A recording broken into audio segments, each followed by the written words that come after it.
ಆತ್ಮೀಯ H16 news ಅರ್ಥಾತ್ ಹೇ ಸೀತಾರಾಮ್ಗೆ ಸ್ವಾಗತ. ನಾನು ನಿಮ್ಮ ಆಯತೋ ಮಲ್ಲಪ್ಪ ಚೋತವರು.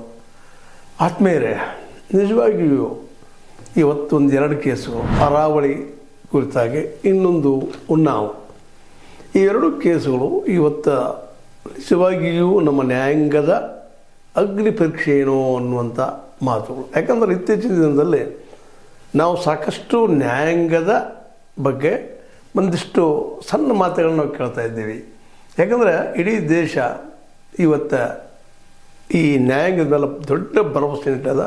ಅದರಲ್ಲೂ ಸುಪ್ರೀಂ ಕೋರ್ಟ್ ಮೇಲಂತೂ ಎಲ್ಲಿಲ್ಲದ ವಿಶ್ವಾಸ. ಯಾಕಪ್ಪ ಅಂದ್ರೆ ಅದರ ಮೇಲೆ ಯಾವುದೇ ರಾಜಕೀಯ ಒತ್ತಡ ಇಲ್ಲ. ಸಪ್ರೇಟ್ ಇಂಡಿಪೆಂಡೆಂಟ್ ಸ್ವಾಯತ್ತ ಸಂಸ್ಥೆ ಮತ್ತು ಅದರ ಮುಖ್ಯಸ್ಥರನ್ನು ಆಯ್ಕೆ ಮಾಡೋ ಸ್ವತಃ ನ್ಯಾಯಾಂಗನೇ ಅಂದಾಗ ಸಹಜವಾಗಿ ಈ ಒಬ್ಬ ಪ್ರೈಮ್ ಮಿನಿಸ್ಟರ್ಗಿಂತ ಹೆಚ್ಚಿನ ಸ್ವಾಯತ್ತತೆ ಈ ನಮ್ಮ ನ್ಯಾಯಾಂಗ ಇದ್ದೇ ಇರ್ತದೆ ಅನ್ನುವಂಥದ್ದು. ಆದರೆ ಇತ್ತೀಚಿನ ದಿನಗಳಲ್ಲಿ ಒಂದಿಷ್ಟು ನಿರ್ಣಯಗಳು ಸರ್ಕಾರದ ಪರವಾಗಿಯೋ ಅಥವಾ ಆಡಳಿತಾರೂಢ ಪಕ್ಷದ ಪರವಾಗಿಯೋ ಬರುವುದನ್ನು ಗಮನಿಸಿದಾಗ ನಾವು ತಪ್ಪಿರ್ಬೋದು, ಇಲ್ಲ ಅಂತಲ್ಲ.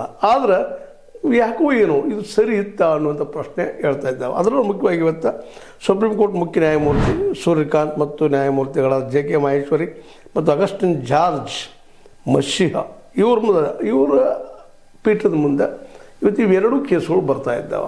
ಈ ರಜಾ ದಿನಗಳು ಇರೋದರಿಂದಾಗ ಸಹಜವಾಗಿ ಈ ಎರಡೂ ಕೇಸುಗಳು, ಒಂದನೇದ್ದು ಅರಾವಳಿ ಬಗ್ಗೆ, ಎರಡನೇದ್ದು ಉನ್ನಾವದ ಅತ್ಯಾಚಾರದ ಬಗ್ಗೆ. ಈಗಾಗಲೇ ಇದೆಲ್ಲ ನಿಮಗೆ ಗೊತ್ತಿರುವಂಥ ವಿಷಯ. ಇದು ಸ್ವಯಂ ನ್ಯಾಯಾಂಗ ತನ ಒಟ್ಟುಕೊಂಡಂಥ ಪರೀಕ್ಷೆನೂ ಹೌದು. ಯಾಕಂತಂದ್ರೆ ಅರಾವಳಿಗಳ ಬಗ್ಗೆ ಮೊದಲನೇದಾಗಿ ಈ ಅರಾವಳಿನ 100 ಮೀಟ್ರ್ ಇದ್ದಂತಹ ಅದು ಕೆಳಗಿದ್ದಂಥ ಗುಡ್ಡಗಳು ಅಥವಾ ಬೆಟ್ಟಗಳಿಗೆ ಅಲ್ಲಿ ನೀವು ಏನಪ್ಪ ಅಂತಂದ್ರೆ ಮೈನಿಂಗ್ ಖನಿಜಗಳು ಮಾಡ್ಬೋದು ಅಥವಾ ಅದನ್ನು ಉಪಯೋಗ ಮಾಡ್ಕೊಳ್ಬೋದು ಡೆವಲಪ್ಮೆಂಟ್ ಸಲುವಾಗಿ ಅಂತೇಳಿ ಸ್ವತಃ ನ್ಯಾಯಾಂಗ ಆರ್ಡರ್ ಮಾಡಿದ್ದು ಇವತ್ತು ಪ್ರಶ್ನಾರ್ಹವಾಗಿಬಿಟ್ಟದು.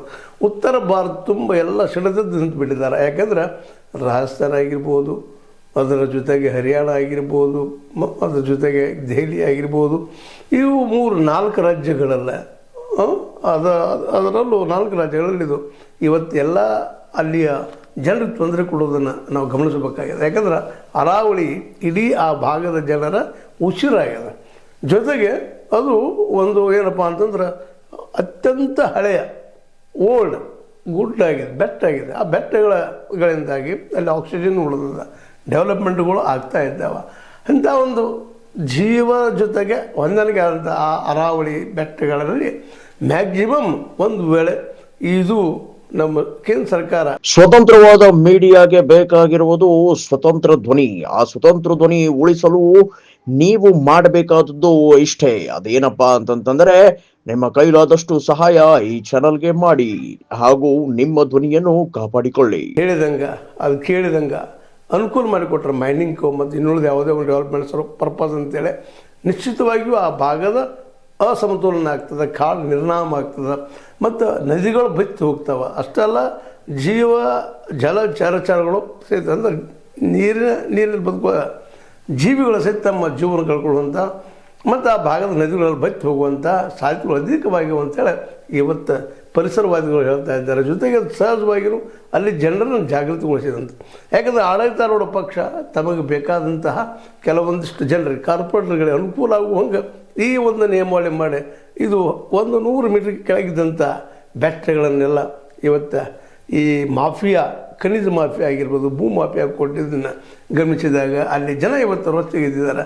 ಸಹಜವಾಗಿನ ಅದಕ್ಕೆ ಅಷ್ಟು ಅಂದಂತಹ ಈ ಕೋರ್ಟ್ ಮೇಲೂ ಸಹಿತ, ಸುಪ್ರೀಂ ಕೋರ್ಟ್ ಮೇಲೂ ಸಹಿತ ಅಲ್ಲಿ ಜನ ರೊಚ್ಚಿಗಿದ್ದಾರೆ. ನ್ಯಾಯಾಂಗದ ವಿರೋಧವಾಗಿ ಹೋರಾಟ ಮಾಡುವಂಥ ಸ್ಥಿತಿಗೆ ಇವತ್ತು ಬಂದು ನಿಂತಿದ್ದಾರೆ. ಹೀಗಾಗಿ ಸೋಮೋಟವಾಗಿ ನಮ್ಮ ಸುಪ್ರೀಂ ಕೋರ್ಟ್ ಇವತ್ತು ಈ ಅರಾವಳಿ ಎತ್ತರ ಗುಡ್ಡಗಳ ಬಗ್ಗೆ, 100 ಮೀಟರ್ ಎತ್ತರದ ಗುಡ್ಡಗಳ ಬಗ್ಗೆ ಮತ್ತೊಮ್ಮೆ ಮರುಚಿಂತನೆ ಮಾಡೋದಕ್ಕಾಗಿ ಮತ್ತು ಈಗ ಆರ್ಡರ್ ಕೊಟ್ಟಿದ್ದನ್ನು ಹಿಂತಕೊಳ್ಳಿಕ್ಕೆ ಅಥವಾ ನಿಲ್ಲಿಸೋದಕ್ಕೆ ಅಷ್ಟೇ ಕೊಟ್ಟದಂತೇಳಿ ಡೆವಲಪ್ಮೆಂಟ್ ಕೇಳಿ ಬರ್ತಾ ಇದ್ದಾವೆ. ನಿಜವಾಗಿ ಇದೊಂದು ದೊಡ್ಡ ಸಮಸ್ಯೆ ಆಗುವಂಥದ್ದು. ಇದೇ ರೀತಿಯಾಗಿ ಈ ಉನ್ನಾವದಂಥ ಪಾಪ ಒಬ್ಬ ಬಾಲಕಿ ಮೇಲಾದಂಥ ಅತ್ಯಾಚಾರ, ಅದರಲ್ಲೂ ಸೆಂಗಾರ್ ಅನ್ನುವಂಥ ವ್ಯಕ್ತಿ ನಿಮಗೆ ಗೊತ್ತದೆ, ಕುಲ್ದೀಪ್ ಸಿಂಗ್ ಸೆಂಗಾರ್ BJP ಉಚ್ಚಾಟಿತ ಉತ್ತರ ಪ್ರದೇಶದ ಶಾಸಕ. ಯಾಕೆ ಉಚ್ಚಾಟನೆ ಆಯ್ದಪ್ಪ ಅಂತಂದ್ರೆ ಇವರು ಪಾಪ ಬಾಲಕಿ ಮೇಲೆ ಅತ್ಯಾಚಾರ ಮಾಡಿ ಸ್ವತಃ ಅವ್ರ ತಂದೆ ಸಹಿತ ಕೊಲೆ ಕಾರಣೀಕರ್ತರು ಅನ್ನೋದಕ್ಕಾಗಿ ಇವರನ್ನು ಬಂಧಿಸಿ ಜೈಲದಲ್ಲಿ ಹಾಕಲಾಗಿದ್ದು. ಆಜೀವ ಜೈಲು ಶಿಕ್ಷೆಯನ್ನು ಸಹಿತ ನೀಡಲಾಗಿತ್ತು. ಕಾರಣ ಇಷ್ಟ 2017ರಲ್ಲಿ ಘಟನೆ ನಡೀತದೆ. 2019ರಲ್ಲಿ ವಿಚಾರಾಧೀನ ನ್ಯಾಯಾಲಯದಿಂದ ಇವ್ರಿಗೆ ಶಿಕ್ಷೆ ಕೊಡ್ತಾರೆ. ಆಜೀವ ಪರ್ಯಂತ ಜೈಲದಲ್ಲಿ ಇರಬೇಕಪ್ಪ ಇವರು ಅಂತೇಳಿ.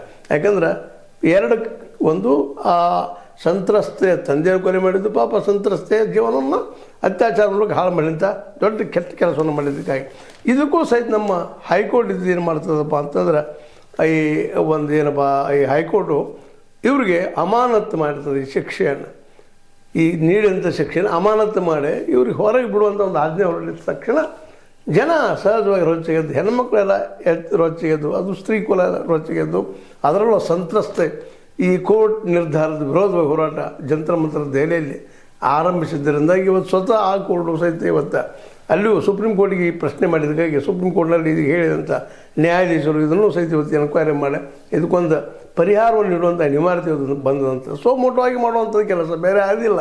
ಈಗ ಅಲ್ಲಿ ಸುಪ್ರೀಂ ಕೋರ್ಟಿಗೆ ಹೋಗಿದ್ದಾರೆ ಈ ಮಾತನ್ನು ತೆಗೆದುಕೊಂಡ ಈ ಸಂತ್ರಸ್ತೆ ಮತ್ತು ಅವ್ರ ತಾಯಿ ಕೂಡ್ಕೊಂಡು ತಂದೆ ತಿಳ್ಕೊಂಡಿದ್ದಾರೆ ಪಾಪ. ಈ ಹೊಡೆದಿಂದ, ಈ ಸೆಂಗಾರ್ ಹೊಡೆದಿಂದಾಗೆ ಇದು ಸಹಿತ ಸೆಂಗಾರ್ ಇದ್ದಂಥವ್ರು ಒಬ್ಬ ಶಾಸಕರುದಿಂದ ಸರ್ಕಾರದ ಪರ ಬಂತ ಈ ನಿರ್ಧಾರ ಅನ್ನುವಂಥ ಮಾತುಗಳು ದೆಹಲಿ ಹೈಕೋರ್ಟ್ ಕೊಟ್ಟಂಥ ಈ ನಿರ್ಣಯದಿಂದಾಗಿ, ಅಮಾನತಿನ ನಿರ್ಣಯದಿಂದಾಗಿ ಇವತ್ತು ಇಡೀ ಸ್ತ್ರೀಯರಲ್ಲಿ ದೆಹಲಿಯಲ್ಲಿ ಈ ನ್ಯಾಯಾಂಗದ ನಿರ್ಧಾರದ ವಿರುದ್ಧ ಹೋರಾಟ ಮಾಡ್ತಾ ಇದ್ದಾರೆ. ಇವೆರಡರ ಸಲುವಾಗಿ ಇವತ್ತು ವಿಚಾರಣೆ ಇವತ್ತು ನಡೀತಾ ಇದೆ.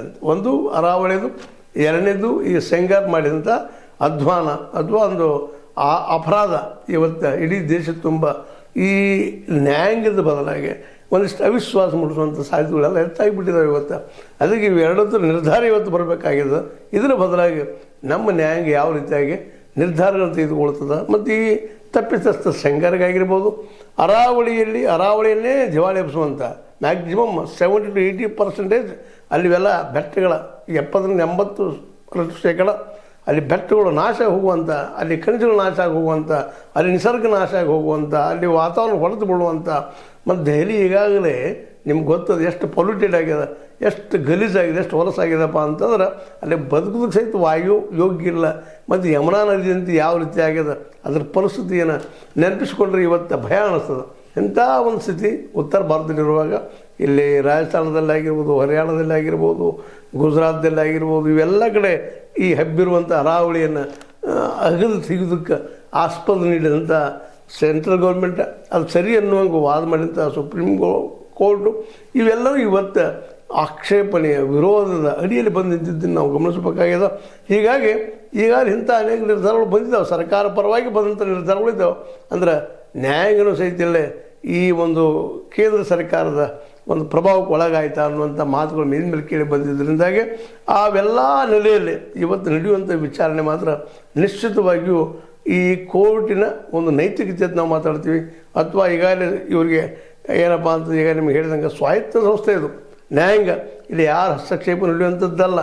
ಈವನ್ ಜಡ್ಜಸ್ಗಳನ್ನ ಆಯ್ಕೆ ಮಾಡೋದು ಸುಪ್ರೀಂ ಕೋರ್ಟದಿರಲಿ ಅಥವಾ ನಮ್ಮ ಏನೋ ಈ ಒಂದು ಹೈಕೋರ್ಟದಿರಲಿ ಯಾವುದೇ ನೇಮಣಿಕೆ ಮಾಡುವಂಥ ಶಕ್ತಿ ಇರೋದು ಕೇವಲ ನ್ಯಾಯಾಂಗಿಕ.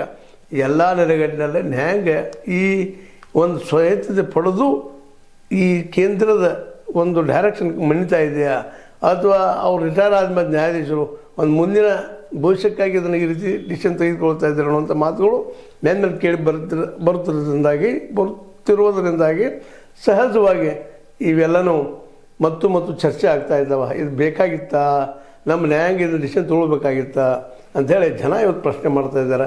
ಜನರ ಪ್ರಶ್ನೆಗೆ ಉತ್ತರ ನೀಡುವಂಥ ಸಮಯ ಈಗ ಸುಪ್ರೀಂ ಕೋರ್ಟ್ ಮುಂದದ. ಮೋಸ್ಟ್ಲಿ ಇದಕ್ಕೆ ಪಾಸಿಟಿವ್ ಆಗಿ ಉತ್ತರ ಸಿಗ್ಬೋದು ಮತ್ತು ಜನರ ಬೇಡಿಕೆಗಳಿಗೆ ಸ್ಪಂದಿಸ್ಬೋದು, ಜನರ ನೋವಿಗೆ ಸ್ಪಂದಿಸ್ಬೋದು. ಯಾಕಪ್ಪ ಅಂತಂದ್ರೆ ಅದ್ರ ಮೇಲೆ ಯಾರದೇ ಪ್ರಭಾವ ಇಲ್ಲ. ಯಾವ ಒಬ್ಬ ಈ ಕಾರ್ಯಾಂಗದಾಗಿರ್ಬೋದು, ಶಾಸಕಾಂಗ ಪ್ರಭಾವ ಆಗಿಲ್ಲ, ಇರುವುದಿಲ್ಲ. ಯಾಕಪ್ಪ ಅಂತಂದ್ರೆ ಸ್ವಂತ ತಮ್ಮ ಸಪ್ರೇಟ್ ಆಗಿದ್ದಂಥ ಸಂವಿಧಾನ ಸಪ್ರೇಟಾಗಿ ಶಕ್ತಿ ಕೊಟ್ಟದ ನಮ್ಮ ಇದಕ್ಕೆ ನ್ಯಾಯಾಂಗಕ್ಕೆ.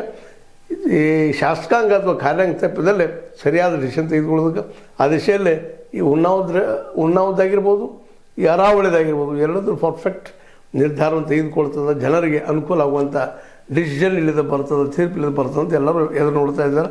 ನೋಡೋಣ ಏನಾಗ್ತದೆ ಇವತ್ತು ಅಂತ ಹೇಳ್ತಾ ಸಂಗರ್ಗೆ ಮತ್ತೆ ಮರಳಿ ಜೈಲಿಗೆ ಹೋಗೋದಾಗುತ್ತಾ.